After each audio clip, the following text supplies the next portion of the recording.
Hello to all my viewers and subscribers. Today, I'm not going to cook. Pero ang ingredients natin sa paglimpyo sa atong, what do you call, mga faucet, no? Or any kitchen na ano, which is, okay, we're gonna use the ano, what do you call that? Vinegar. Mga gamit sa kusina na panluto, okay? Like this one, suka. Any brand, okay? Sukang puti lang para mas mura ba? Like this one, amo man tinanggal kay nag-ano naman siya. Okay? Nag-rush na siya, baka lawang na ganyan, yan. No? So, ang ato lang buhaton is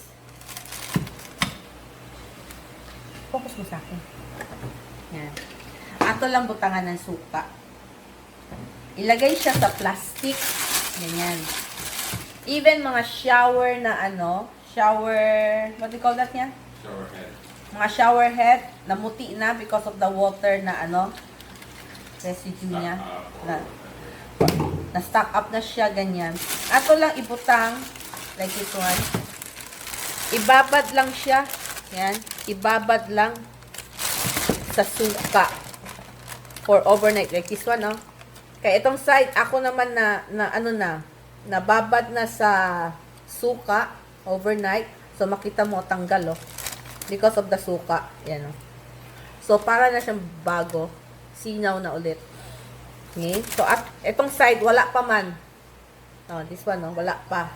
So, ako ibabad to show you anong kalalabasan niya for tomorrow. So, one day mo siya ibababad. Why? You have to put in plastic para talaga nakasoak siya. Kasi kung sa planggana lang, di man siya maano, daghan suka iyong ibutang. So, kung i-plastic mo siya and then isoak mo lang siya, kahit di mo na siya baatan, ganyan lang, nakasoak naman, wala nang problema. So, tomorrow, mabilis na siya ilimpyo. No need to remove, para let's say, nasa kitchen sink nyo, medyo nagtaya na, ganyan, something like that. Pwedeng suka. Iyo i-ano sa sponge, ganyan. What do you call that? Punasan siya, ganyan. Or if you like, pwede naman siya i-balot siya with suka, with cotton. I-overnight siya. Kaya ang cotton mo, isok mo man siya sa suka. So, i-overnight mo siya, ibalot lang siya. Then, tomorrow, limpyo na.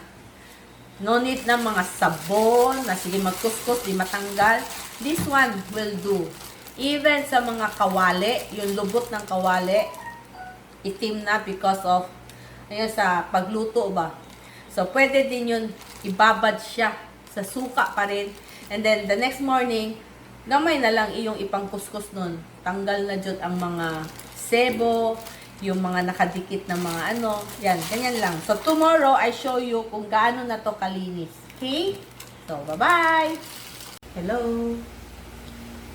To my subscriber, this is the second part na atong binabad na ano tawag dito? Gripo. So, which is taya na. Oh, makita? Okay. Okay. So, as you can see, ito, limpyo na, no? And this one also, oh, kita nyo, matanggal siya because of the suka. Oh, itong. So, natanggal siya. See? Sinaw, no? Ito pa. Basta i-overnight lang siya. Then, magbalik man siya sa dati niya. Oh. Kaya itong upper part, atong paman ipaganyan naman. Because, one side lang naman ang atong inano. Ayan o, matanggal. See? Ayan ito dito. So, as you can see, sinaw na siya, oh. Parang bago na. Ito, ato pa ibabad.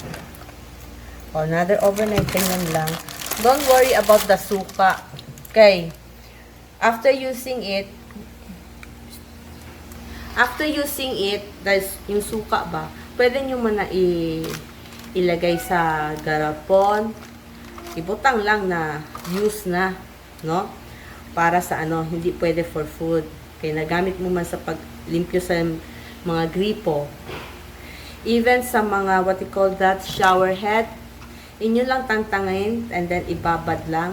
Kaya makita mo may mga puti-puti na. Minsan yun ang makakoses na ang shower mo, ang gawas ng tubig, gamay na lang because of sa mga ng tubig ba, mga residue ng mga tubig. So, matanggal siya.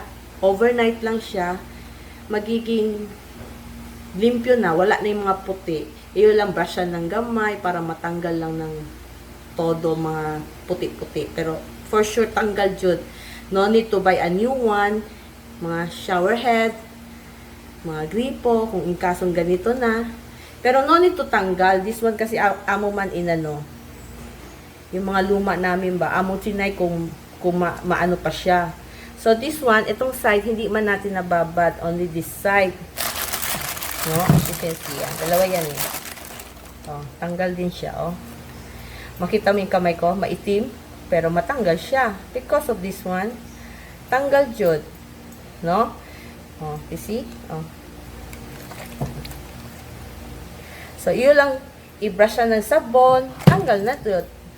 So, kung in kaso this one, nakakabit siya sa iyong faucet. Okay, like that. So, ang gawin mo lang, cotton or tela na isok sa suka, no? Suka, and then ibalot lang siya. Basa-basa yung mo, basahan. Ibalot lang siya, then cover with plastic para dili siya matuyo. Kasi kung i-open mo lang siya, ang basahan mo matuyo man. So, iyo lang i-cover ng plastic para concentrate lang yung niya. So, the next morning, makita mo yung mga gripo. Sinaw na ulit. Iyo na lang sabunan. Balik siya sa dati. Okay? So, I hope makatabang ko sa inyo kung paano limpyuhin ang inyong mga faucet, ang inyong mga shower head. So, till next time. And please don't forget to subscribe, like my channel, and share it to your friend also. Okay? Bye-bye!